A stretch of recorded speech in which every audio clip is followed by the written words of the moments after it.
a video of the review of the iPhone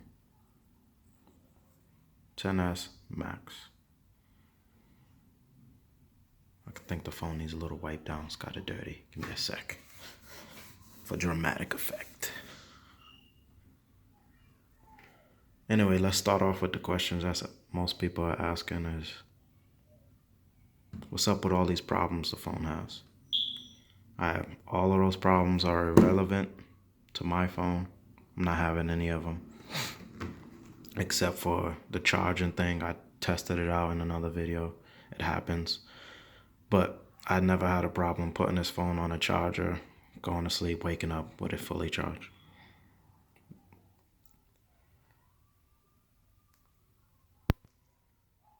Other one, Beautygate. Yes, the phone does filter your face a little bit. Puts a little extra smoothing on your face. Don't seem to care about that feature. I don't really take selfies. Anyway, it's probably a girl problem. Secondly, I think every phone I've had up to now does that anyway with the front-facing camera. Let's talk about the design. Beautifully designed phone. Feels like a piece of jewelry in your hand. Excuse the noise outside, but this is a real life review. You got the stainless steel in the back, on the sides. The back has that most powerful glass, most strongest glass ever put on a phone in the front and in the back. I don't know about that statement, but I've definitely has dropped the phone without the case on the floor and it didn't break.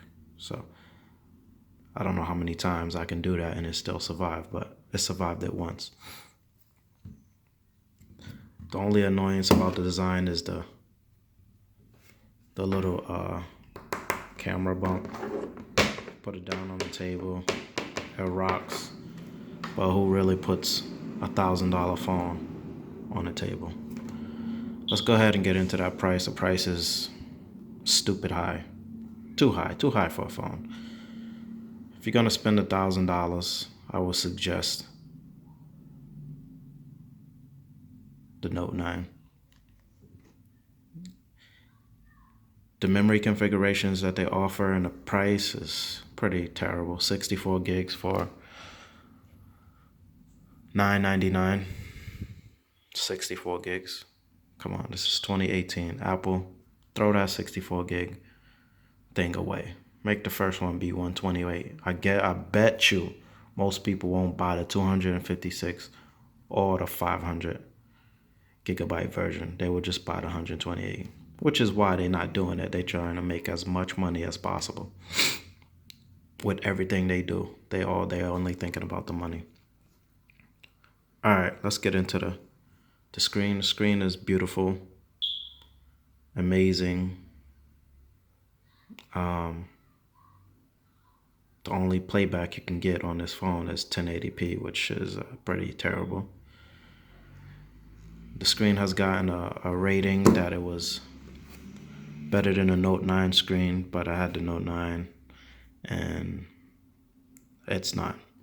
The Note 9 is much sharper, much sharper, higher pixel count. You can tell the difference in the videos. But the screen is definitely no slouch. It's the best iPhone screen ever. Of course, every new iPhone has the best iPhone screen, except for the cheap one, which is coming out this month. Lag factor, there's no lag on this phone. This phone is always smooth. iPhone's always been smooth. If you have an iPhone 5, you can probably get a smooth iOS experience, because iOS 12 is what's making this. It'll make any iPhone be as smooth as this. Now, Apple and their processors, they've had processors that are super powerful. They're always ahead of whoever else is dropping a processor that year, which most likely is Snapdragon. Apple's processors always, when they come out, are more powerful in number wise. So nothing's gonna change. If I got an iPhone 7 Plus, I'll still have smoothness if I had iOS 12. iOS 12 looks the same on every iPhone, no matter what. Even if you have the iPhone 30, unless they, update iOS and add some more productivity to it.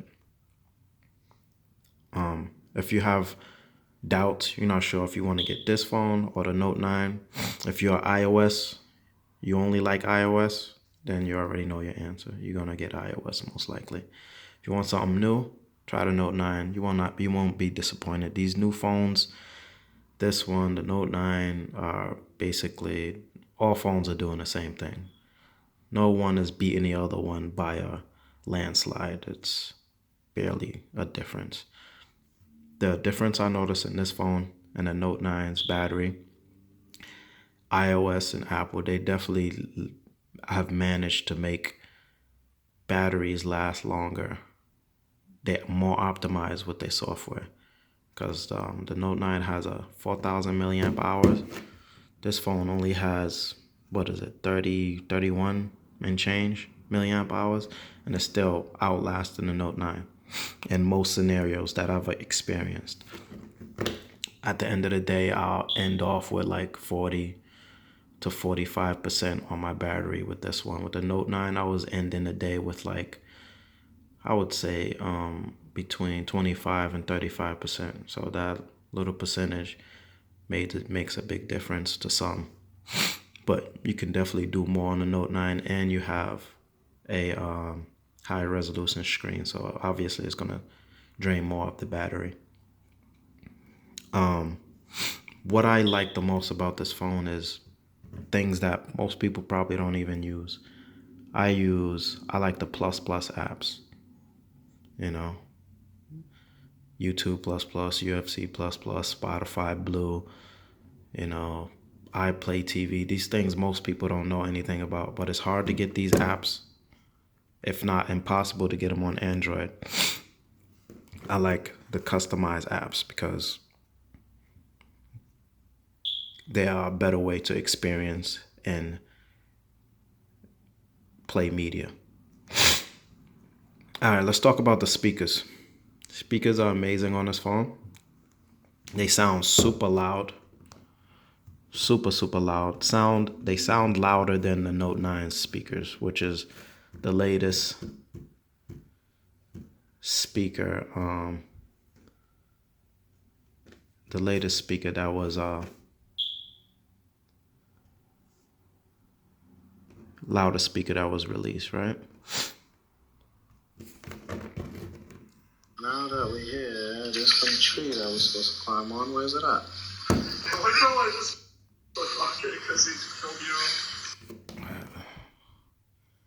Definitely some very loud speakers. Let's play some music. Let's see.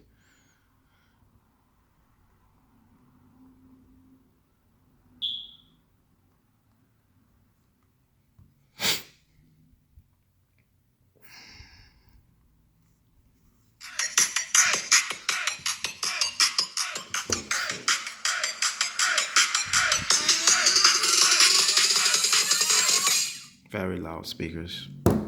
Skip that.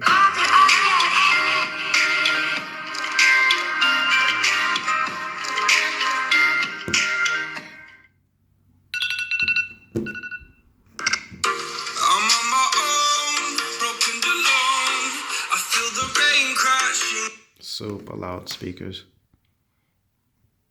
Probably the loudest I've heard on a phone that I've had in my hands. So let's just say the phone is amazing. The only thing I would say is not worth the price. This phone is definitely not, $300-400 better than every other phone out there. So if you want to save money, you can get any other phone and get some of these features. But if you are making small payments, monthly payments for this phone, you can definitely get this phone and enjoy it. You will not be disappointed. Hit that like button, subscribe, and comment. And let me know what else y'all want to see. Peace.